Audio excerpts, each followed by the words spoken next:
Hello everyone, this is Anuja और आज का टॉपिक है अंग्रेज़ों की आर्थिक नीति और उसका प्रभाव भाग 2। इसका भाग एक हम ऑलरेडी प्रीवियस वीडियो में डिस्कस कर चुके हैं। ये टॉपिक भी बीए पार्ट थर्ड ईयर के first paper modern Indian history या आधुनिक भारत का इतिहास से लिया गया है। प्रीवियस वीडियो में हम लोगों ने अंग्रेज़ों से पूर्व भारत की अर्थव्यवस्था की क्या स्थिति थी, इसके बारे में चर्चा की थी। साथ ही धन निष्कासन के सिद्धांत के बारे में हम लोगों ने डिस्कस किया था कि किस प्रकार से धन निष्कासन के कौन से माध्यम थे, धन निष्कासन का सिद्धांत क्या था और उसका भारतीय अर्थव्यवस्था पर क्या प्रभाव पड़ा।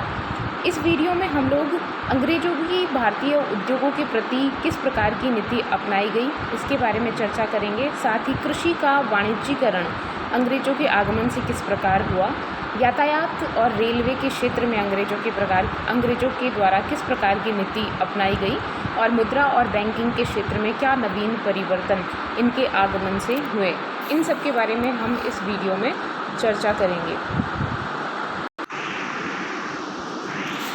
सबसे पहले कृषि के क्षेत्र में किस प्रकार का प्रभाव अंग्रेज़ों के आगमन ने डाला। अगर हम बात करें अंग्रेज़ों के आगमन से पूर्व, तो भारत में आत्मनिर्भर ग्राम अर्थव्यवस्था थी जो मुख्यतः कृषि पर आधारित थी और कृषि उत्पादन जो था लोगों की आवश्यकताओं की पूर्ति के लिए सफिशिएंट हुआ करता था, पर्याप्त हुआ करता था। साथ ही जो अधिशेष बचता था वो उसका निर्यात एक स्थान से दूसरे स्थान पर या दूसरे देशों को किया जाता था।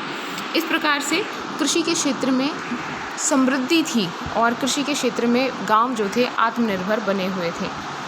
जब अंग्रेज़ों का आगमन हुआ वो एक व्यापारिक कंपनी के रूप में यहाँ आए और उनका मुख्य उद्देश्य भारत का अधिकाधिक आर्थिक शोषण करना था।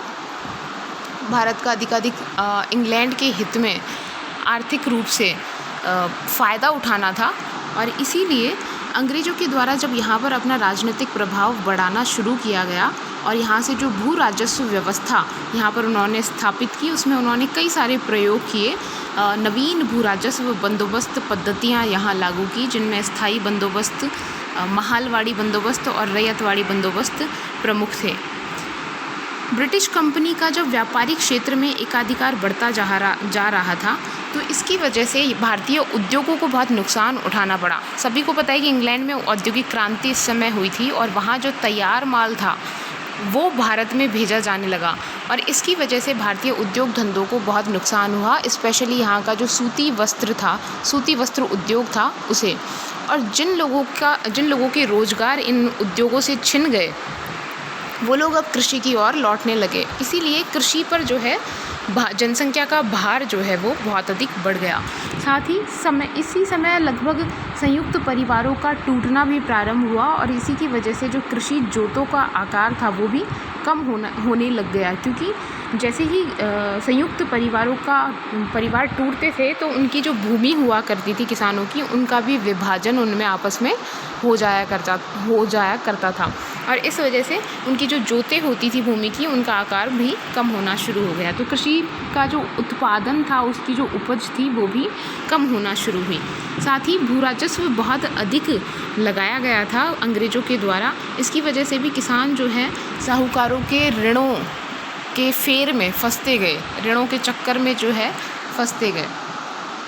कंपनी जो थी उसका इस समय एक नया उद्देश्य कृषि के क्षेत्र में उभर कर के सामने आया। इंग्लैंड में जो उद्योग थे उनके लिए कच्चे माल की आवश्यकता थी और उस कच्चे माल की आपूर्ति वो भारत से करना चाहते थे और इसी के लिए आवश्यकता थी कि कुछ विशेष प्रकार की फसलें, जिन्हें नकदी फसलें कहा जाता है स्पेशली, जिनकी आवश्यकता इंग्लैंड के उद्योगों को थी, उनकी उत्पादन को यहाँ बढ़ाने के लिए उन्होंने किसानों पर दबाव डाला और इन फसलों में कपास, पटसन, गन्ना, नील, अफीम, चाय इत्यादि ये कुछ ऐसी नकदी फसलें थीं जिनके उत्पादन को अंग्रेज सरकार जो थी उसके द्वारा बढ़ावा दिया गया या किसानों पर दबाव डाला गया। साथ ही किसानों को भू राजस्व नकद में देना होता था। बाद में यह व्यवस्था कर दी गई कि उपज के स्थान पर नकद में भू राजस्व दिया जाना चाहिए और ये जो नकदी फसलें थी ये क्योंकि मार्केट में इनकी डिमांड होती थी तो ये जल्दी से बिक जाती थी और नकद पैसा किसानों को प्राप्त हो जाता था। खाद्यान्नों की क्षेत्र में ऐसी स्थिति कम थी। खाद्यान्नों का भी हालांकि निर्यात किया जाता था अंग्रेजी सरकार के द्वारा या अंग्रेजी व्यापारियों के द्वारा, लेकिन नकदी फसलों की डिमांड ज़्यादा थी और इसीलिए किसान जो है इस भू राजस्व को चुकाने के लिए भी नकदी फसलें जो हैं उनका उत्पादन यहाँ पर बढ़ता गया। इसी तरीके से कृषि के वाणिज्यीकरण को प्रोत्साहन मिला। यहाँ तक कि इंग्लैंड को खाद्यान्नों का निर्यात भी प्रतिवर्ष भारत से किया जाता था। भारत में जब अकाल पड़ रहे होते थे उन दिनों में भी ये जो खाद्यान्न होते थे उनका निर्यात इंग्लैंड को या यूरोपीय देशों को किया जाता रहता था। 1813 का जो चार्टर एक्ट आया था उसके अंदर मुक्त व्यापार की नीति अपनाई गई थी, यानी इससे पहले ईस्ट इंडिया कंपनी का एकाधिकार था भारत के साथ व्यापार करने पर, और 1813 के चार्टर एक्ट में इंग्लैंड के सभी व्यापारियों को यह मुक्त व्यापार का अधिकार प्रदान कर दिया, यानी कोई भी व्यापारी अब भारत से व्यापार कर सकता था। इसीलिए भारत में जो है तैयार माल की अब लगभग बाढ़ आ गई थी। भारत एक विकसित बाजार के रूप में उभर कर के सामने आया और इसीलिए यहाँ से जो निर्यात पहले सूती वस्त्रों इत्यादि का होता था उसके स्थान पर अब कच्चे माल का निर्यात यहाँ से बढ़ने लगा। इसने भी कृषि के वाणिज्यीकरण में एक प्रमुख प्रभाव डाला। अंग्रेज़ों की औद्योगिक नीति के बारे में अगर हम चर्चा करें तो इस समय इंग्लैंड में चूँकि औद्योगिक क्रांति हो रही थी और वहाँ उद्योगों में उत्पादन बहुत बड़ी मात्रा में हो रहा था, लागत कम लगती थी अपेक्षाकृत। अगर मैनमेड यानी हाथों से अगर आप बनाएंगे और मशीनों से बनाएंगे तो मशीनों से बनाया गया माल बहुत फाइन होगा, एक जैसा होगा और कम कीमत में बनेगा, कम लागत लगेगी उसे बनाने में कंपैरेटिवली हैंडमेड जो होगा उससे। इसी वजह से इंग्लैंड का जो कपड़ा था वो भारत के सूती वस्त्रों की तुलना में बहुत सस्ता हुआ करता था, बहुत बारीक हुआ करता था और एक जैसा बना करता था। इसीलिए इंग्लैंड का सस्ता कपड़ा जो है उसके साथ कंपटीशन भारत का सूती वस्त्र नहीं कर पाया। साथ ही इंग्लैंड की जो सरकार थी उसने भारत से जो सूती वस्त्र आता था, छपा हुआ वस्त्र, और इंग्लैंड में उस पर पहले आयात करों में बहुत अधिक वृद्धि की और बाद में ऐसे नियम बना दिए कि पूरी तरीके से इनका आयात वहाँ पर बंद कर दिया गया। लेकिन भारत में इन पर से आयात कर हटा लिए गए, जिससे ये कपड़ा और अधिक सस्ता हो गया भारत में भारतीय व्यापारियों की तुलना में। इसी वजह से भारत के सूती वस्त्र उद्योग को बहुत नुकसान हुआ। हालांकि आगे चलकर 19वीं सदी के मध्य में भारत में पहली सूती वस्त्र मिल की स्थापना बम्बई में हुई, लेकिन ये जो मिलों में बनने वाला कपड़ा था वो कभी भी इंग्लैंड की जो लंकाशायर और मैनचेस्टर की सूती वस्त्र मिलों से बनकर के आता था उसका कंपटीशन कभी नहीं कर पाया। अंग्रेज़ जो हैं उनका कोई उद्देश्य नहीं था भारत का औद्योगिक विकास करना। हालांकि भारत में जो थोड़ा बहुत उद्योगों की स्थापना प्रारंभ हुई थी वो अंग्रेज़ों की डिमांड्स या अंग्रेज़ों की जो आवश्यकताएं थी उनकी पूर्ति के लिए, और इंग्लैंड के जो उद्योग थे उनमें यहाँ भारत में बने उद्योगों में बने माल को कच्चे माल के तौर पर प्रयोग किया जाता था। तो यहाँ का जो थोड़ा बहुत औद्योगिक विकास हुआ वो भी पूरी तरीके से इंग्लैंड के हितों पर आधारित था। इसके अतिरिक्त अंग्रेज़ों द्वारा भारत के औद्योगिक विकास या यहाँ उद्योग धंधों की स्थापना के लिए कोई विशेष प्रयास नहीं किए गए। भारत में जो जिनिंग और प्रेसिंग मिलों की स्थापना की गई थी, जिनमें से कपास के जो रुई के बिनौले होते हैं उनको कपास को ओटने का काम किया जाता है, उनकी गांठें बांध करके और वस्त्र बनाने के लिए उनका प्रयोग किया जाता है। तो जिनिंग और प्रेसिंग मिलों की यहाँ स्थापना की गई, लेकिन इसका उद्देश्य था कपास को वस्त्र निर्माण के लिए तैयार करना, और ऐसा करने के बाद उसको इंग्लैंड भेज दिया जाता था जहाँ की सूती वस्त्र मिलों में उससे वस्त्रों का निर्माण होता था। तो यहाँ स्थापित जो उद्योग थे भारत में उनका मुख्य उद्देश्य इंग्लैंड के उद्योगों के लिए कच्चे माल की आपूर्ति करना था। 1855 में भारत में पहली पटसन या जूट एक ही चीज़ है, तो पटसन मिल की स्थापना की गई रिसरा बंगाल में। और बंगाल में जो पटसन उद्योग था वो बहुत समृद्ध था, लेकिन इस पर पूरी तरीके से जो एकाधिकार था वो अंग्रेजी व्यापारियों का था, अंग्रेजी मिल मालिकों का था। ये जो पटसन था, इसकी डिमांड इस समय पूरे विश्व में बढ़ रही थी, क्योंकि जहाज रानी का बहुत अधिक विकास हुआ था और इसकी वजह से जो माल जो था उसका आयात निर्यात एक स्थान से दूसरे स्थान पर बहुत आसान हो गया था जहाज़ों के द्वारा। और उन जहाज़ों में उस माल को ले जाने के लिए, पैकिंग करने के लिए इस पटसन की आवश्यकता होती थी, यानी पटसन से पैकिंग की सामग्री तैयार की जाती थी।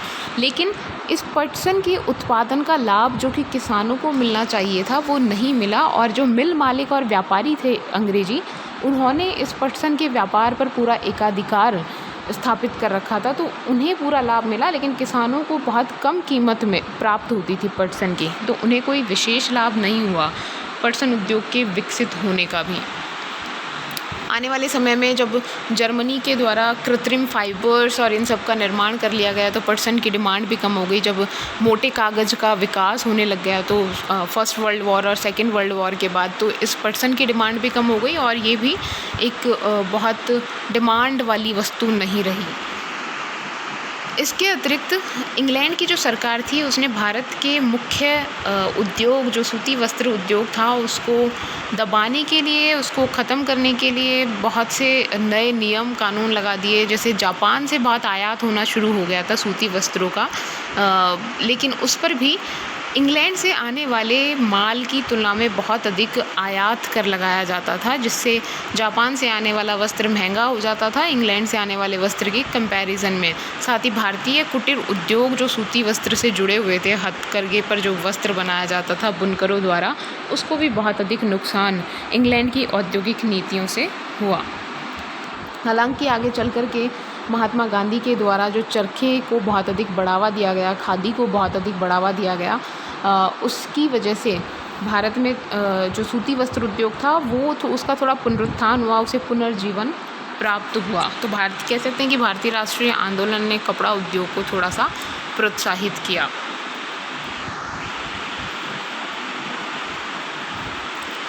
अभी तक जो दोनों हमने नीतियाँ पढ़ी हैं, कृषि का वाणिज्यीकरण और अंग्रेज़ों की औद्योगिकरण के प्रति भारत में नीति, उससे एक चीज़ तो स्पष्ट हो जाती है कि अंग्रेज़ों के द्वारा जो भी नीतियाँ अपनाई गई, जो भी कार्य यहाँ भारत में किए गए, उन सबका एक ही उद्देश्य था, भारतीय अर्थव्यवस्था को औपनिवेशिक अर्थव्यवस्था में परिवर्तित कर देना और इंग्लैंड के हितों के लिए, इंग्लैंड के लाभ के लिए ज़्यादा से ज़्यादा यहाँ आर्थिक शोषण करना और आर्थिक लाभ भारत से उठाना।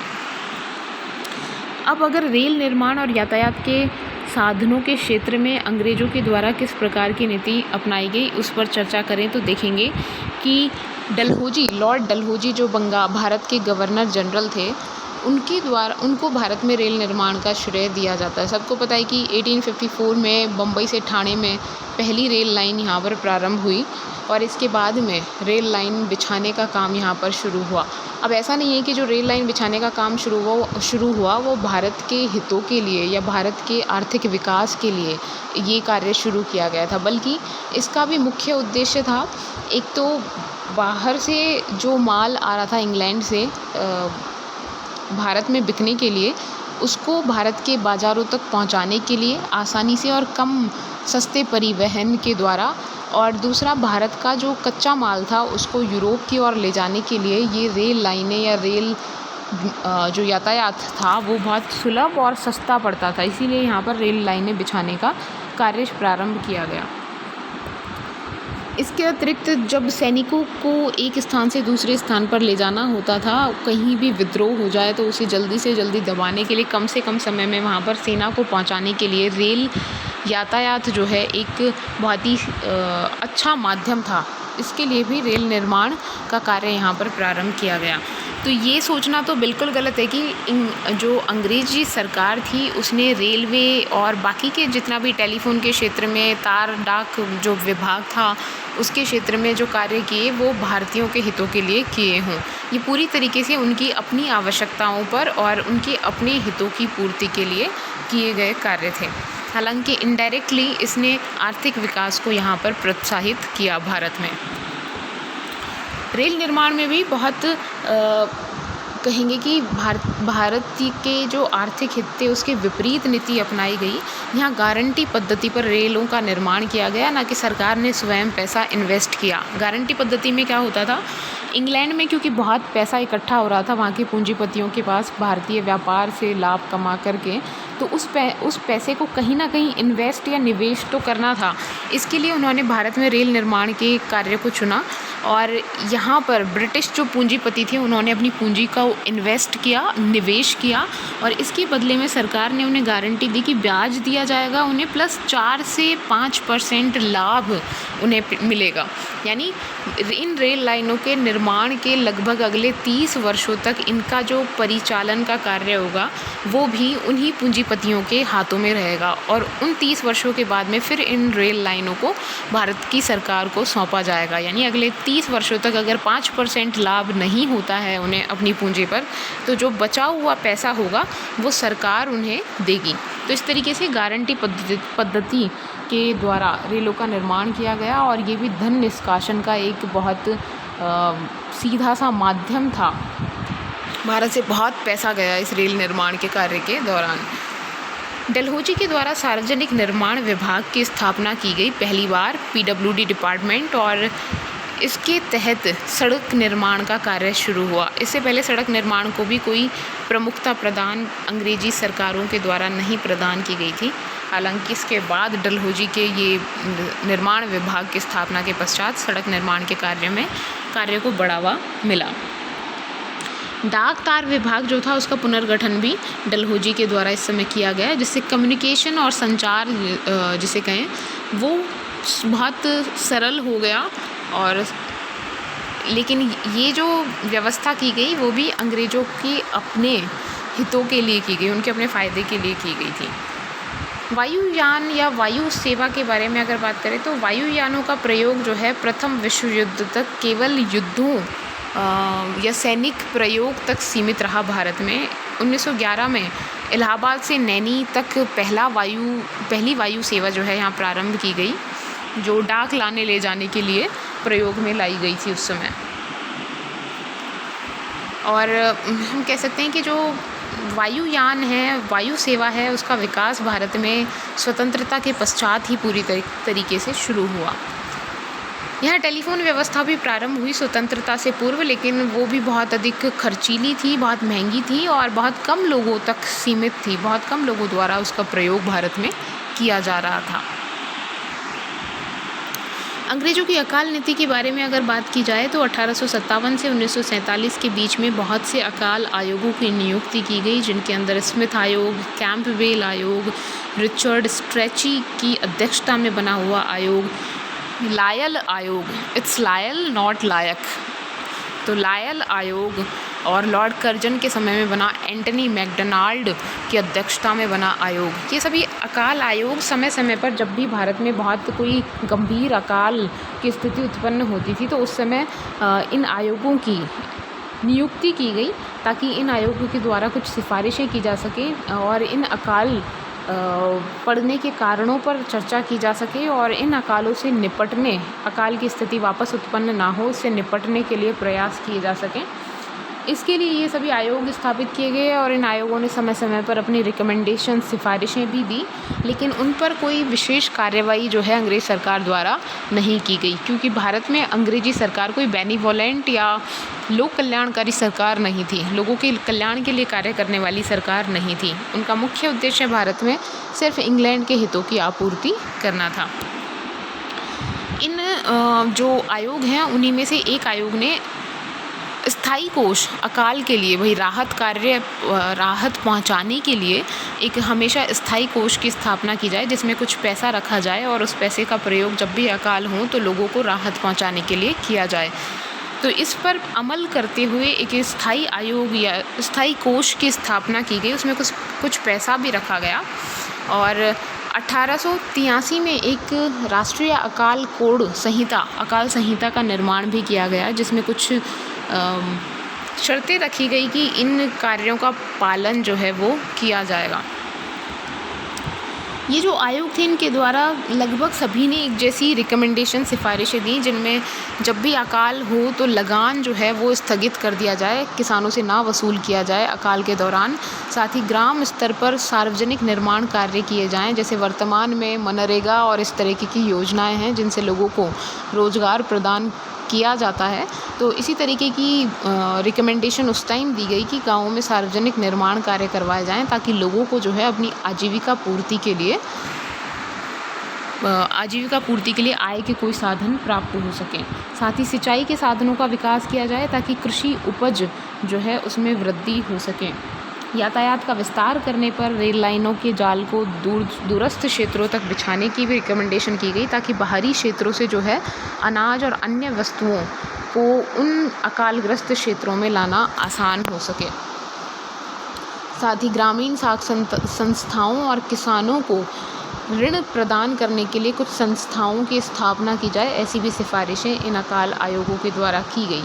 लेकिन बहुत कम ऐसी सिफारिशें थी जिन पर अमल किया गया, कोई विशेष कार्य इस क्षेत्र में नहीं किए गए, क्योंकि अंग्रेज़ों का जो दृष्टिकोण था वो प्रशासनिक और वित्तीय अधिक था। अगर रेल लाइनें बिछाई भी गई तो उन क्षेत्रों में बिछाई गई जहाँ से उन्हें कच्चा माल भारत से बाहर भेजने में आसानी हो सके और बाहरी माल जो है यहाँ के बाज़ारों में आसानी से लाया जा सके। अगर सिंचाई के साधनों को विकसित भी किया गया तो उन क्षेत्रों में किया गया जहां उन्हें नकदी फसलों के उत्पादन की संभावना थी, जैसे पंजाब में जहां से उन्हें गेहूं और कपास की खेती बहुत मात्रा में वहां की जाती थी। तो ऐसे क्षेत्रों में नहीं जहां आवश्यकता थी, बल्कि ऐसे क्षेत्रों में जहां से उन्हें नकदी फसलें आसानी से प्राप्त हो सकती थी, जहां उपज ऑलरेडी ज़्यादा थी, उन क्षेत्रों में सिंचाई के साधनों का विकास किया गया। 1907-8 के दौरान भी एक अकाल पड़ा और उस टाइम अंग्रेज़ी सरकार जो थी उसने बहुत शीघ्रता से कदम उठाए, लोगों को राहत पहुंचाने के लिए कार्य किए गए। 1907-8 के पश्चात जब भी कभी अकाल पड़े तो अंग्रेज़ों के द्वारा बहुत शीघ्र कार्रवाई की गई। इसका मतलब ये नहीं था कि अंग्रेज़ों को कोई कंपनसेशन या सहानुभूति उत्पन्न होना शुरू हो गई थी भारतीयों से। इसका रीज़न ये था कि उस समय भारतीय राष्ट्रीय आंदोलन अपनी चरम अवस्था पर पहुंच रहा था और उस आंदोलन के डर से ही इन्होंने, ताकि जनता जो है एकदम से उसमें शामिल ना हो जाए, इस डर से इन्होंने ये राहत कार्य किए, ना कि लोगों के फ़ायदे के लिए या मानवीय आधार पर। मुद्रा व्यवस्था और बैंकिंग की अगर बात करें तो भारत में अंग्रेज़ों के आगमन से पूर्व मुद्रा का बहुत अधिक प्रचलन नहीं था। व्यापार कार्यों में भी बार्टर सिस्टम या वस्तु विनिमय प्रणाली का ज़्यादा प्रयोग किया जाता था। और यहाँ अंग्रेज़ों के आगमन के बाद जब उन्होंने भू राजस्व नकद में वसूलना शुरू कर दिया तो मुद्रा का जो है प्रचलन होना ज़्यादा शुरू हुआ। साथ ही अंग्रेज़ों के आगमन से पूर्व साहूकार वर्ग जो था वो बैंकिंग का कार्य करता था, ऋण लेने देने का कार्य, ज़मीनें गिरवी रखने का कार्य, ये सारे कार्य जो है व्यापारियों को और किसानों को ऋण देने का कार्य सब साहूकार वर्ग के द्वारा किया जाता था। 18वीं सदी में बैंकिंग का प्रारंभ भारत में मान सकते हैं, जब बम्बई तत्कालीन और कलकत्ता में विद्यमान जो अंग्रेज़ी एजेंसियां थीं उनके द्वारा बैंकों की स्थापना की गई। इनका मुख्य उद्देश्य अपने यूरोपीय व्यापारियों को व्यापार के लिए ऋण प्रदान करना था। और फिर इसके पश्चात तीनों जो प्रेसिडेंसी थी, बम्बई, कलकत्ता और मद्रास, यहाँ तीनों प्रेसिडेंसियों में 3 प्रेसिडेंसी बैंकों की स्थापना की गई। इन तीनों प्रेसिडेंसी बैंकों को 1921 में इनका विलय कर दिया गया और इम्पीरियल बैंक की स्थापना की गई 1921 में। और सही तौर पर अगर बैंकिंग की बात करें तो 1935 का जो भारत शासन अधिनियम था उसके अंदर रिज़र्व बैंक की स्थापना का जो है उल्लेख किया गया यहाँ पर। तो इस तरीके से भारत में मुद्रा और बैंकिंग का प्रचलन भी यहाँ प्रारंभ हुआ। अब अंग्रेज़ों की अगर आर्थिक नीति की एक विश्लेषण करें उसका, तो इन शॉर्ट कह सकते हैं कि अंग्रेज़ों का मुख्य उद्देश्य इंग्लैंड के हितों की आपूर्ति करना था और उसी एक उद्देश्य से उनके सभी कार्य जो हैं भारत में प्रभावित हुए। इसीलिए इन्होंने यहाँ के औद्योगिक विकास पर कोई ध्यान नहीं दिया, कृषि का वाणिज्यीकरण किया, धन निष्कासन यहाँ से बहुत बड़ी मात्रा में किया गया और बाकी के जो कार्य किए गए जैसे यातायात के क्षेत्र में या बैंकिंग के क्षेत्र में, इन सब का भी जो उद्देश्य था वो मानवीय आधार पर ना कर के या भारतीयों के हितों में ना करके, बल्कि इंग्लैंड के जो व्यापारी थे, पूंजीपति थे और इंग्लैंड के जो उद्योग थे, उनके हितों को, उनके लाभ को दृष्टि में रखते हुए अपनाए गए कदम थे ये सारे।